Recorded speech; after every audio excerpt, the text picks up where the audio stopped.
You people make me so angry I could pop a testicle. There, now that I got that out of my system, we can move on. If you're a fight fan, and I use that term as loose as my asshole after I ate some of your mom's five-alarm chili as a reward for a job well done the previous night, then you've heard that we'll be hearing from Ben Askren sometime next Saturday because Jake Paul knocked him into next week. Now, I can admit, I'm no Joe Rogan. My fight commentary isn't worth the $40 phone I wrote this script on. I mean, here I was a few months back thinking that McGregor might be making a comeback after his fight with Cowboy, only for Dustin Poirier to knock the nice guy out of him and the asshole back into him. But you don't need to be Joe Rogan, or any other commentator for that matter, to commentate on fights to figure out what the fuck went wrong. Before I go any further, let me be clear. I'm not a fan or hater of either Jake Paul or Ben Askren. I don't want anything bad to happen to either of them, but if I woke up one morning to check my phone and find out they both died in a head-on collision, I'd go, why is that making my morning wood even harder? I just want you to keep all that in mind before I bash and then defend them. First off, I want to address that nonsense some of you cling to about the difference in their physique. I've seen in person, and you can probably look it up on YouTube, fights of fat and scrawny people knocking out people you'd consider buff, ripped, or in shape.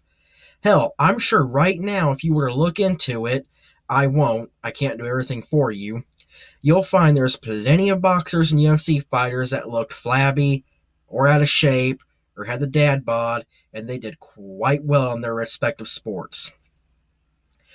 Fighting doesn't always give a shit about your physique. What matters is your technique, speed, power, and endurance, and I've seen some bigger guys that would make the Energizer run out of energy. Now, yes, the guy with the better physique is usually going to last longer because he's in better shape, but if the bigger a guy has speed and power, especially more than his opponent, all it's going to take is that one well-placed, well-timed hit. Right, Ben? As a matter of fact, if you want to get technical, speed, power, physique, technique, all that aside, that's all it takes to win any fight is that one hit that lands dead on the mark. Again, I've seen people win fights against people you'd never think they'd stand a chance against. It happens. Now that that's out of the way, let's break this shit down. Now, I get why everybody wanted Jake to lose. He's an annoying, pompous, arrogant, self-centered ass that needs to be brought down a peg or two and get humbled a little bit. Ben Askren was supposed to be the man to answer that call. And you paint chip sandwich eaters went from making fun of the guy for the way he lost to Jorge to knocking each other over to be the first one to suck his dick until it prunes. Let's discuss Ben's fighting history, shall we? Because that's what a lot of this is about. You people were like, Jake Paul is a YouTuber and Askren's a real fighter. Ben Askren is a wrestler. No more, no less. I won't take anything away from Ben. The dude is tough. He was undefeated before coming to the UFC for a reason, and if you go back and watch his previous fights, it won't be a surprise as to why. Ben dropped people on their heads the same way Lawler dropped him on his, and we will circle back to that here in a minute. One thing you'll notice, though, in watching Ben's fights is that he has no striking game whatsoever. The only time Ben lands good strikes is during ground and pound, which, in my opinion, is easy to do because your opponent can't defend themselves as well as they can when they're standing. Obviously. Seriously, watch his fights, and you can tell all his strikes are attempts to rack up points and bide his time till he shoots in for the takedown. Now, let's get into his UFC career. His first fight and victory was a very controversial win over Lawler due to stoppage by Herb Dean, because he thought he saw Lawler's arm go limp while Askren had him in the bulldog choke. There's no telling what would have happened if that fight would have continued, and I'd love to see a rematch. Ben's next fight didn't go so well for him, as he broke a record for being the quickest knockout in UFC history. I'll play devil's advocate here and say Ben got the shit into the short stick in that fight that night. That was an anomaly that I doubt will ever happen again. If they rematched, I'd love to see it. In my opinion, Askren is not a bad fighter. We'll never know what would have happened in his fight with Lawler if it would have continued that night, and we'll have to accept the results if there ever is to be a rematch. I'm not saying Askren would have beaten Jorge if it weren't for that freak knee, nor am I saying he'd win in a rematch, but I do believe he'd do a lot better.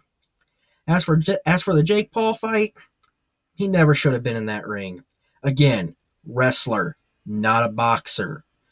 One thing you couch cushion fuckers fail to accept and realize is that Jake Paul isn't just a YouTuber anymore. He's been training in boxing for quite some time now and clearly has some level of skill. I mean, his first two fights didn't really reflect that, but he won and proved he's better than the average person. And I did notice an improvement in his skills when fighting Askren. So now we're left to ask, what's next for these two? That's hard to say. But if I were Askren, I would take my last three fights as a sign to work on my striking or just hang it up. I can accept Jake as a boxer if he'd take on a fighter his height and weight class, and I don't care who it is, whether it's a boxer or a UFC fighter, so long as they can actually throw them their hands. In the meantime, to the people who think Ben is the worst fighter or striker in the UFC or all of MMA, you can keep making fun of him for his two losses, but I'm pretty sure you wouldn't have done any better, nor would you have the balls to step up and try it, and he can probably still toss you around the same way your parents tried to toss you in the dumpster when you were born, but unfortunately, like a cat, you kept finding your way home. And for my boxing fans that keep saying, this is getting ridiculous, boxing's not being taken seriously anymore, it's becoming a joke, at least people are talking about it again. It hasn't seen this much attention since Mayweather versus Pacquiao, Mayweather versus McGregor, and Tyson versus Jones. I'd say go ahead and clear out. We need to make room for the circus that's already here.